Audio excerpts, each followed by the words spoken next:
You're listening to Dude Podcast with JC and Will. Put some pep in that step.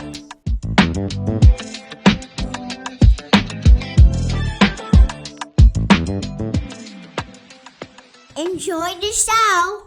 Hello, Dudies. I'm Will. And I'm JC. And, I think you're listening to Dude. Dude, what's going on, duties? Nothing. A whole lot of nothing. Actually, that's not true. There's a lot going on, but we don't want to hear about that. Well, I asked the duties. I didn't ask you, Will. Oh, well, okay. Well, now I feel left out. You're speaking on behalf of them, and That's- you need to give them a moment to speak and respond. That's my B. That's my B. Speaking of duties, we were just talking before this. Every week, JC and I look over, just who's watching. More than anything, we're just fascinated that people listen to this. Yeah. And consistently, we get a lot of, obviously, like Tulsa, Oklahoma City, Philadelphia, the greater Philadelphia area, maybe a few people in Dallas. But we have one consistent listener in Belgium, and we kind of want to hear from that person. It's mystified us. Whoever you are, send us an email. Seriously. Please. We want to know who you are, and we want to have you on, is what we want to do. We want to talk to you. We want to talk about how you found us. We just want to get to know you. You're the duty from far, far away, and we want to talk to you. So send us an email at dudepod1987@gmail.com, or just go to thedudepod.com and connect with us, because we want to talk to you.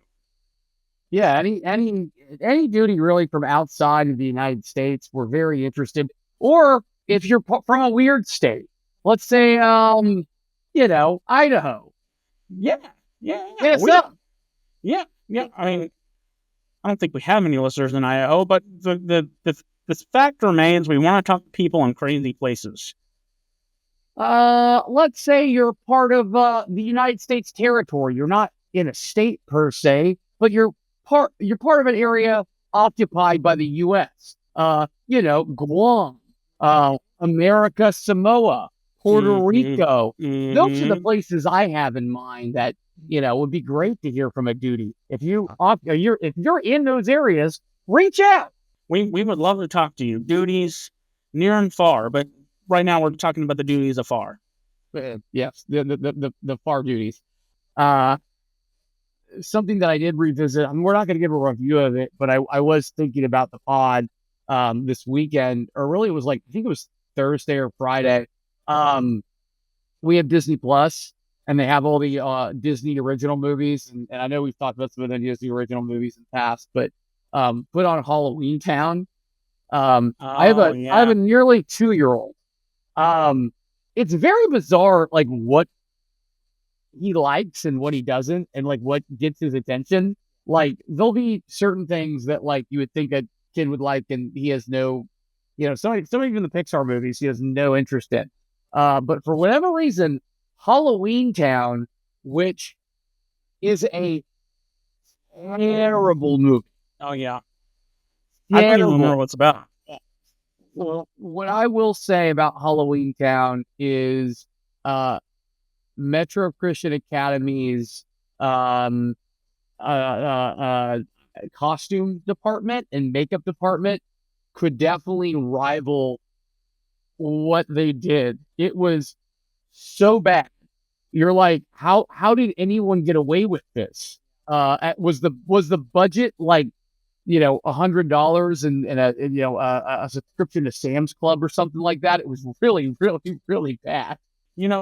Speaking of Disney Channel original movies, last weekend we were at our good friend Don and Emily Martin's house, good mutual friend, and somehow we got on the conversation of Xenon Girl of the 21st Century. And if you're probably younger than 34, you have no idea what we're talking about. But if you don't, go to YouTube and type in Zoom, Zoom, Zoom. That's all you need to type in. Zoom, Zoom, Zoom. JC, that song is a banger. That is a great song. It still gets me in the feels. Also, Protozoa, Yeah, so Protozoa. hot. That's He the is. yeah. He was the guy who sang this song. And let me tell you too, I don't think anybody in the history of, I'm going to go this far, in the history of the world had cooler hair than Protozoa in the first one. He had these like, They looked like little pyramids. They were like frosted tips and like little. they were bleach frosted spikes, but they were all evenly done. And these, to your point, they looked like the pyramids, and they were all the exact same size. And it must have taken hours. Yeah. You know, like the pattern that like a garlic mincer would have. Yeah. It looks like he has a garlic mincer on his head. But then it was interesting. He came back, and I would say that his second song was definitely a letdown. Yeah, it wasn't terrible, but I mean, how could you go better than Zoom Zoom Zoom? That's a great song. Make my heart go boom boom, my You supernova girl. But yeah, so my 2-year-old was enamored with again, he didn't move. It was amazing. He just sat there. He was like, watched the entire terrible. We're like, this? You like this? Come on. On the count of 3, let's say the best Disney Channel original movie, because I got it locked and loaded. Oh, I got locked and loaded too, dude. Yeah, not even 1, close.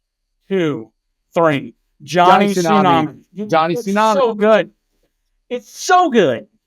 I still watch it and be like, that's a good movie. You know, one of my favorite weird college memories I have was what?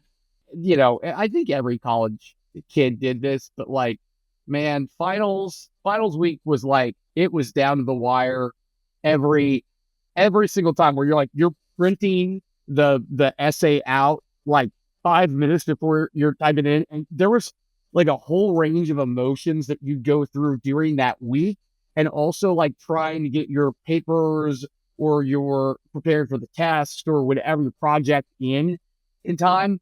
And I remember like, you know, being up at like 3 a.m. and like trying to like take like a mental break in between my paper or whatever. And I found somebody had uploaded Johnny Tsunami onto YouTube, and I was watching it in parts, and like somebody like walked in on me, like they opened the door, and I was like, and they're like, what are you, Johnny Tsunami? And I'm like, yeah. And like, by the end of the evening, I think I had like 5 or 6 people just like watching my computer. We were just like, pretty good, huh? Pretty good. It's a great movie. Great movie. Great movie. I have no shame in saying that. Great movie. Hey, Pollo. You know what was a little, I will say this. I have deep respect for the Hawaiian people. I want to preface it with this. I have deep respect for the Hawaiian and Polynesian people. But it sounded like he was saying, hey, porno. Yeah. And as a child, to be clear, this is the grandfather. The grandfather who had the grandfather had a lot of beef with his son. Not Johnny Tsunami, but Johnny Tsunami's dad. They had some issues. I just Googled it. Pono is Hawaiian for righteousness. Hey, righteousness! Yeah, that's pretty cool, actually. Yeah. Well, Grandpa was pretty cool, but I was very confused as a young man when I was hearing that word thrown around, and again, didn't have a smartphone readily available to be able to just look up what that word was. I just had to. We just had to roll with it. We had to roll with it, baby. Had to roll with it. What's going on in your life, Will? Anything particularly exciting? You know, we're just kind of doing a bunch of, I'm coaching T-ball now. I didn't know this. Mm-hmm. Yeah. You held out on me. You didn't tell me you were a coach. I am, and I run a tight ship. You know, when they strike out in T-ball, which is not even possible, I make them run laps. Good. That's great. Yeah, we're 1-0. Have you fought any refs yet? Yeah, well, they don't have any, but I got to yell at someone, so I yell at the other kids on the other team. That's good. That's the right way to handle it. are you in charge of refereeing your own contest? Is that how it works? Let me tell you, there's no chance that the kids have any clue what's going on. So it's really the point of it is let's just make sure they know. Like soccer and basketball, you know what to do, right? You kick the ball into the other net. You put the ball onto the other net. Soccer is the best in the sense of it is the most for tiny children because it is the most basic concept of any of them. I mean, basketball and soccer, it's kind of the same concept. Yeah. I would say football and baseball are probably a little more confusing. Oh, way more confused. Football. Most people watching football have no idea what's going on. Football's very complicated. Football is a very complicated sport. It's the little nuances of the game that get people lost. Like, well, why did this happen? Why did that person not go to this base? Why is he out? Yeah, I would say that's probably the right order of the big. I would say hockey also. Hockey's fundamentally Dude, I easy. do not understand hockey. It's so much more complicated than you think it would be. No, yeah, I agree because the whole blue line. You know, I agree. Like the nuances of hockey but the fundamentals of hockey are very easy to understand. Right. Whereas even with football, you're kind of like, what? Like it does get baseball is just the technique that goes into baseball is I think more complicated. I think it starts getting really the layers that are within baseball is what makes it very, very complicated. Right. But name of the team. What is the name of this team? We are the Rangers. And I fought hard to make it the Brewers, but it wasn't up to me. And in retrospect, children being the Brewers, promoting alcohol, I guess I get it. But it'd be incredible if you had they had little beers on their shirts. That's amazing. So, okay, can I ask you something real quick? Yeah. We're running on a software, for those of you guys don't know, so we can kind of see each other's faces, right? And as I look at my face, I can see my lip looks a little swollen. I don't know if you noticed it. But as I put my son to bed, I gave him a hug, and he just kind of like propped up real fast and hit his head on my lip. So I don't know. I'm a little insecure about it now. I think your lips look fine. You know what? Maybe I got like a glow up. I almost think you got like an injection. Like you went to somebody and you got your lips done. So I don't know why, but it reminded me of T-ball. So Millie, my niece, played T-ball for the first time like last year, and I thought the name of the team was incredible. That's why I asked the name of the team. They were the Spiky Tails. Oh, she had spiky pants, or they were called the Spiky Pants? No, Tails, the Spiky Tails. That's the name of their team? The team's name was the Spiky Tails. That's kind of fun, actually. That was incredible. That's why I was like, man, are they just letting? Because it was very clear that they let the girls just. I don't think an adult came up with, hey, what about Spiky Tails? And then my other favorite thing was the outfits that they had were gray, and Millie didn't know this, and Millie really, really likes vibrant colors, and she wears really pretty dresses and tutus and dresses up like princesses a lot. And so she literally cried her eyes out when I'm not like hysterically cried for like an hour. So what they had to do to so that she would even attend the game or practice was to get a little ballerina dress and to put it over her outfit. So she wore a tutu? Yes. I was like, that's a good solve, I guess. Yeah, that was the move. But I don't know. I would love. I just think it'd be hysterical to be in I don't know, an adult league softball team, and your name of your team was the Spiky Tails or like the Shark Tooth or something like that. Just something that was like quintessentially made up by a bunch of 4-year-olds. I think it's great. Yes, I mean, yeah. I mean, you're a part of a team called the Conshohocken Cord Suckers. So I mean, this is true. And there's a chance we're going to get you up to suck some corn this season. That would be fun. I would love to be. It would be an honor to be a corn sucker. So, so you reminded me of something when you're talking about uniform colors. When you were in, I think, maybe eighth or ninth grade, you decided you wanted to join the football team, and your dad apparently didn't know how to do laundry because we'll tell everyone what happened. I forgot about this. Oh my gosh. You're right. This is a great story. Yeah. So what happened? Because it's just so like, of all my friends, like, this would happen to you. It would happen to me. So my dad, our jerseys were like, it was what? So, but anyway, so I only played 1 year in 8th grade. I had no idea what I was doing. Didn't understand football at all. And my dad, my sweet dad, he was doing his best. He was doing its best, but it wasn't that far off from Mr. Mom. If you ever watched that Michael Keaton classic, not too far away from that. Joel did his best though.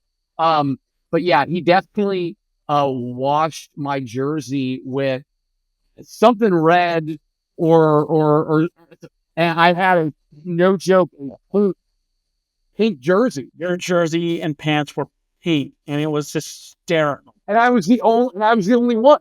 Well, obviously, yeah. It was incredible. Did you use it that year, or did they give you a new one? I mean, I think I at minimum had to practice in it. I think maybe at some point, like, somebody like felt sorry for me and they maybe threw me another jersey, but I do think for a little bit I definitely had to play it. One of my other favorite memories of playing football was, and I was terrible. And again, a lot of it comes down to it's such a complicated sport, and I was so wildly dyslexic at the time. I didn't know my right from my left, so they would be like, okay, like I'm no joke, I had to put R and L on my hands because I was so confused on which way to go. I didn't know this about you. Were you actually dyslexic as a kid? Yeah, like you couldn't read. I could read, but there'd just be certain things like words would like kind of be like flipped, and there'd be and I just got used to it. I eventually kind of figured it out and I kind of outgrew it a little bit. And then some of it, but anyway, so I had that, and I had pretty severe learning disabilities. So yeah, I had to put R and L on my hands. I couldn't remember which one was which, and so that was a problem. So I was definitely a liability. But I'll never forget. And my friends that played were crying, laughing so hard at this.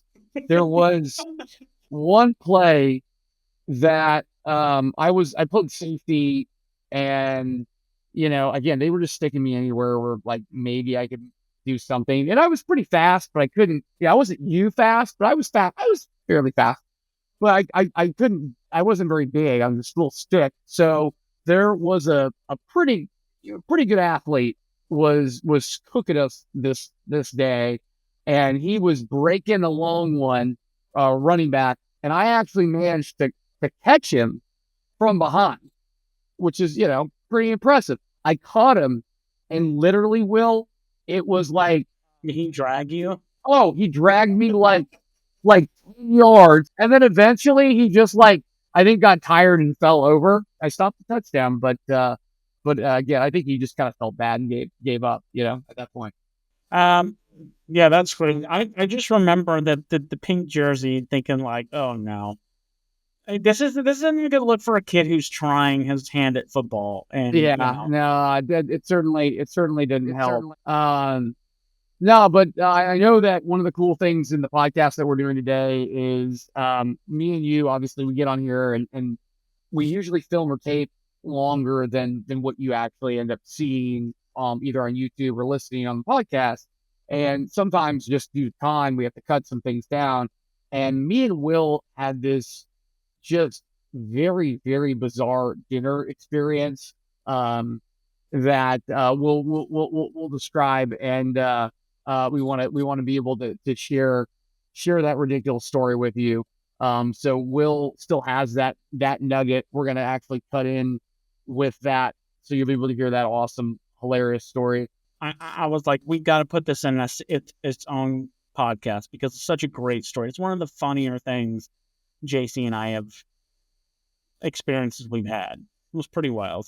Yeah, anytime you end up at a dinner party and someone starts bleeding out of their face and they don't realize it, that's a good time. That's a good, and the man is in their 50s and he looks like an oversized frat boy. You know, when people talk about Breaking Bad, they're like, it's so great because you see the chronological like timeline of, Walt White becoming, this normal everyday guy and turning into a drug lord. It felt like that in one night. It was like this man was normal at first. It was that in literally 2 hours. We basically got to watch Breaking Bad in 2 hours. I mean, it was amazing. Anything else, Will? No, just keep on listening, keep on subscribing, and we really appreciate you guys listening. But we really do appreciate it. All right, duties. See ya. Goodbye. Have a good week. So JC and I decided it's time on the podcast to talk about one of the most insane dinners we have ever been to. JC, I want you to give the backstory because we were in your neck of the woods. We were with your aunt. Can you set this up? The one of the interesting things that brought me to the Northeast, and one of the reasons I decided, so I moved up here originally for a job, but one of the things that made it possible was I had family who lived in the area, and my Aunt Lisa and my cousin Leah are awesome. I lived with them for a while. I'm very, very close with them, and they still live in the greater Philadelphia area. They live in New Hope. So if you ever need to go to an awesome bed and breakfast in New Hope, PA, let me know. I can hook you up. So she lives in Bucks County, which is probably about like 30, 45 minutes outside Greater Philadelphia. Beautiful area, great part of the country. And she has always, she's kind of always been a part of like a little bit more of like they're affluent. And, it's kind of been part of like affluent is putting it nicely. Yeah. I mean, they're very very wealthy and had been a part. So she's the kind of person that was on boards and, and also very well educated. And it's just like sort of like old money. And that's kind of where, she's always kind of lived in very interesting, areas. Typically, I mean, they're always going to kind of lean like liberal, it's just kind of that East Coast sort of elite sort of areas that she sort of gravitates to. And she's awesome. She's brilliant. And I do want to say this was the first time this particular night was the first time I met her. Super, super, super nice and friendly. Super nice, super friendly, hilarious. And then just also brilliant and incredible, again, does an incredible job running her bed and breakfast that she has. So anyway, we get invited to a dinner. We being you and me. Me and you were up there, and my aunt was like, "Hey, I want you to come to a dinner." And my aunt at that time had been pretty recently separated, and like I just felt like, hey, whatever she wants, like, yeah, I'll come. Sounds great. I love supporting her, and she always had such interesting friends. Like she would have these big parties, and there'd always be these like this characters who they always did very interesting things. They'd be professors, or they be doctors, or they were authors or psychiatrists. She always had these very interesting people around.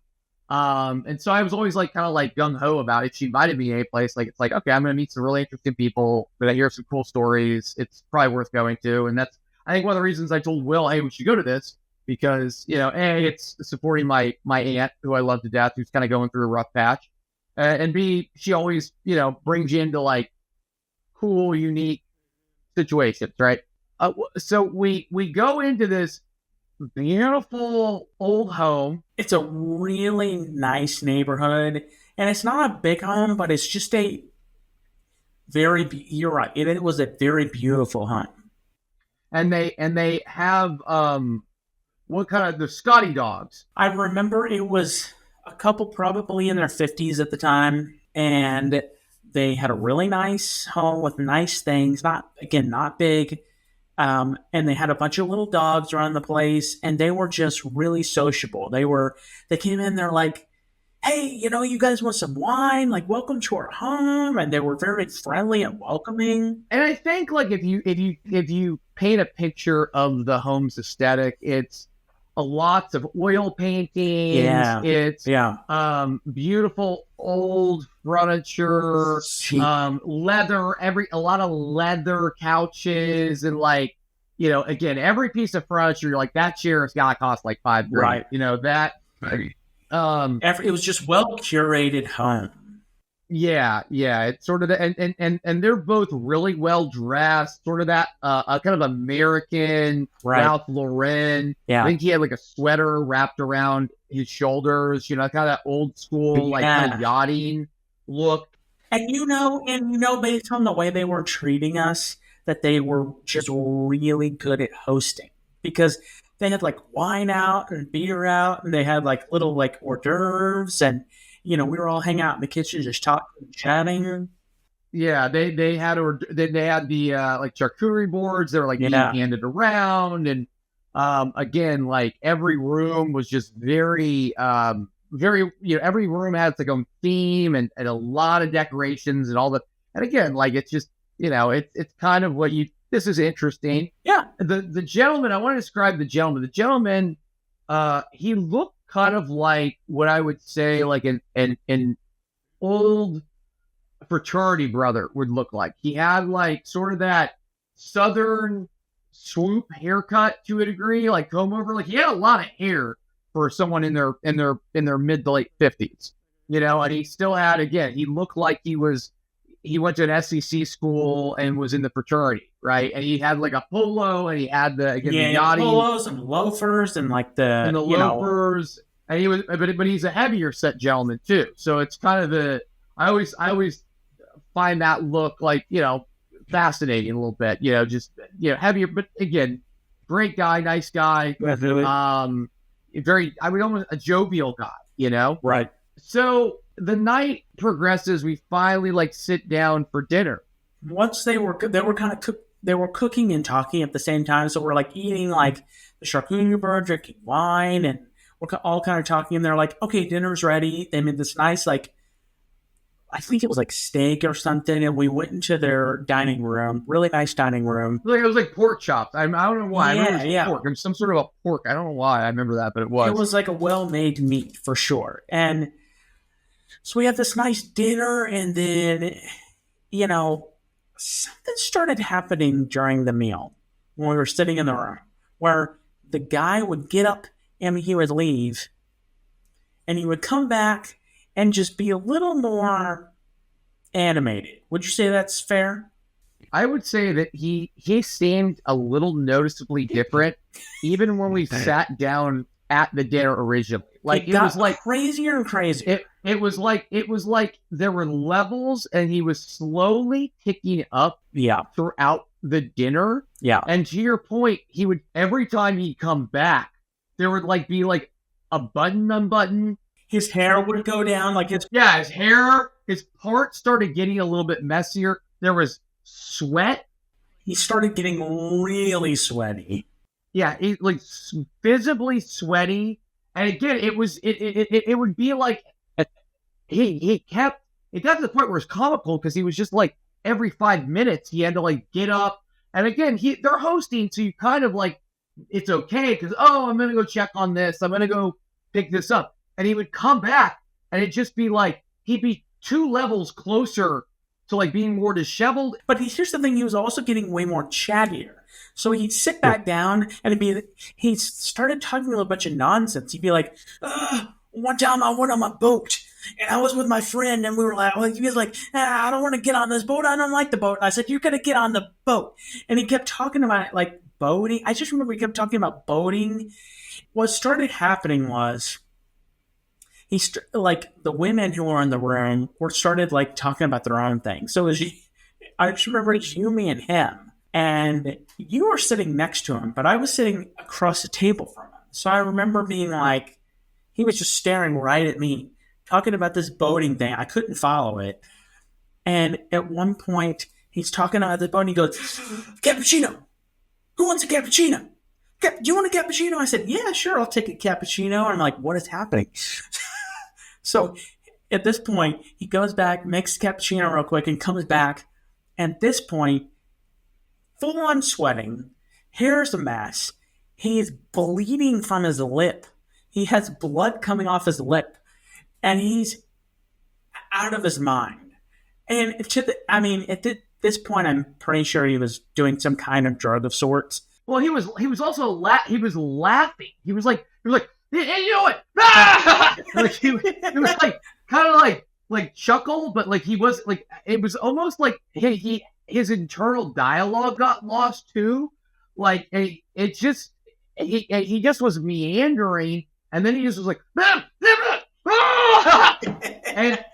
and you already are hard of hearing, and you're not really understanding. But then like I think there's a point too, which is great, because you probably struggle with this from time to time where you're like, okay, you live in a world where you're like, okay, is this person making sense or am I just missing it? And there was a light bulb that went on where I think at some point you made eye contact with me, and I was like, I don't know what this guy's talking. Like, I don't know what he's talking about, and he's been talking for an hour. And we're stuck at his house. You, me, and your cousin kept looking at each other like, okay, we're all saying this, right? Bleeding from his lip, sweating, and he's just chugging cappuccino and whiskey, and he's just he was talking like an old sailor who was like so like soaked in rum. He was just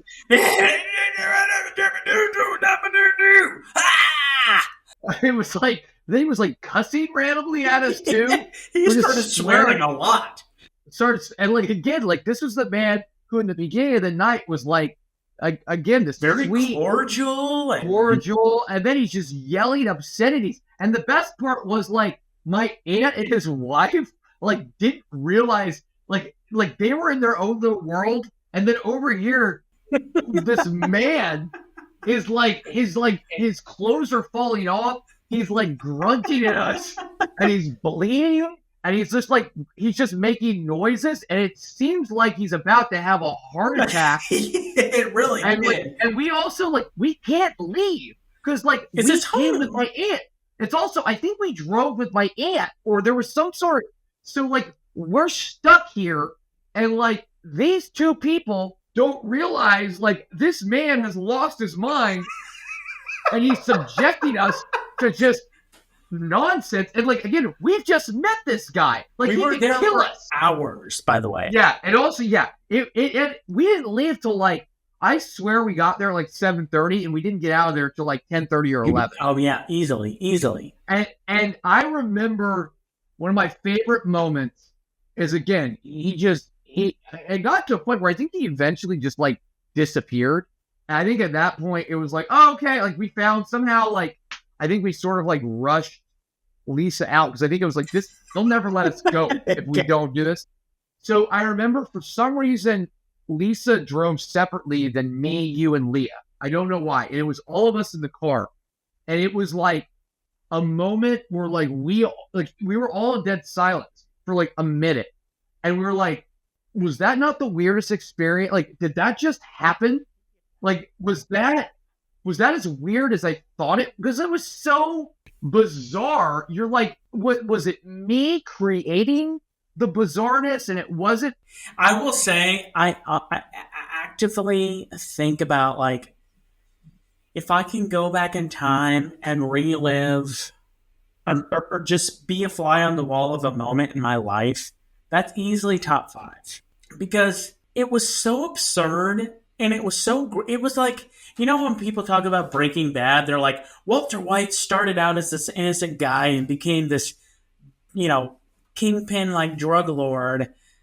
That's how it felt with this guy. He started out like Cam from Modern Family and ended up like the dude from Scarface. it was insanity. He had like a whole like story arc, like within like 3 hours. It was incredible. Like he transformed in front of our face, and we don't know who the guy was, and we're like, this man's a lunatic. He'd be like, he'd just pick up the Scotty dog and be like, look at me, he's a big old sausage, and like just like, what is happening? Suffice it to say, it was one of the most wild things you and I have ever gone through. It was a bizarre night, man. I need to follow up. I feel like something came out where he was on drugs, or like something did. He had to go to like rehab or something. Like something did happen later on. It would be interesting to, the next time I'm in town, low key ask Grant, like, can we have dinner with that couple again? Yeah, please. We have to go back. And Let's do a follow up. Round 2.